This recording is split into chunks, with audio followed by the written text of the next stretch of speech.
ಚಿತ್ರರಂಗದ ಸ್ಟಾರ್ ನಟ ಅಜಿತ್ ಕುಮಾರ್ ಅಭಿಮಾನಿಗಳಿಗೆ ಡಬಲ್ ಧಮಾಕ ನೀಡಿದ್ದಾರೆ. ಒಂದೇ ದಿನದಲ್ಲೇ 2 ಹೊಸ ಸಿನಿಮಾಗಳನ್ನು ಘೋಷಣೆ ಮಾಡಿ ಸಿನಿಪ್ರಿಯರ ಕುತೂಹಲವನ್ನು ಮತ್ತಷ್ಟು ಹೆಚ್ಚಿಸಿದ್ದಾರೆ. ಮೊದಲ ಸಿನಿಮಾಗೆ ಡೇರ್ ಡೆವಿಲ್ ಎಂದು ಶೀರ್ಷಿಕೆ ಇಡಲಾಗಿದೆ.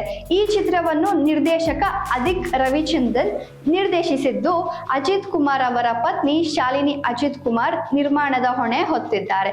ಚಿತ್ರದ ಸಂಗೀತ ನಿರ್ದೇಶಕರಾಗಿ ಅನಿರುದ್ಧ್ ರವಿಚಂದ್ರನ್ ಕೆಲಸ ಮಾಡಲಿದ್ದಾರೆ.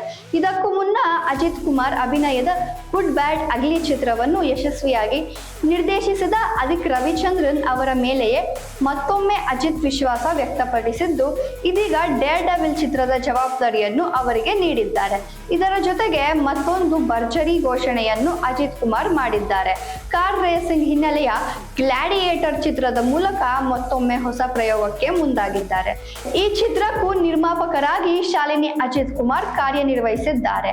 ಗ್ಲಾಡಿಯೇಟರ್ ಚಿತ್ರವನ್ನು ನಿರ್ದೇಶಕ ವಿಜಯ್, ಸಂಗೀತ ನಿರ್ದೇಶಕರಾಗಿ ಜಿ.ವಿ. ಪ್ರಕಾಶ್ ಎಂಟ್ರಿ ಕೊಟ್ಟಿದ್ದಾರೆ. ಒಟ್ಟಾರೆ ಒಂದೇ ದಿನ 2 ಸಿನಿಮಾಗಳನ್ನು ಘೋಷಣೆ ಮಾಡುವ ಮೂಲಕ ಅಜಿತ್ ಕುಮಾರ್ ತಮ್ಮ ಅಭಿಮಾನಿಗಳಿಗೆ ಡಬಲ್ ಸರ್ಪ್ರೈಸ್ ನೀಡಿದ್ದಾರೆ. ಇದೀಗ ಡೇರ್ ಡೆವಿಲ್ ಮತ್ತು ಗ್ಲಾಡಿಯೇಟರ್ ಚಿತ್ರಗಳ ಅಪ್ಡೇಟ್ಗಾಗಿ ಸಿನಿಪ್ರಿಯರು ಕಾತುರದಿಂದ ಕಾಯುತ್ತಿದ್ದಾರೆ.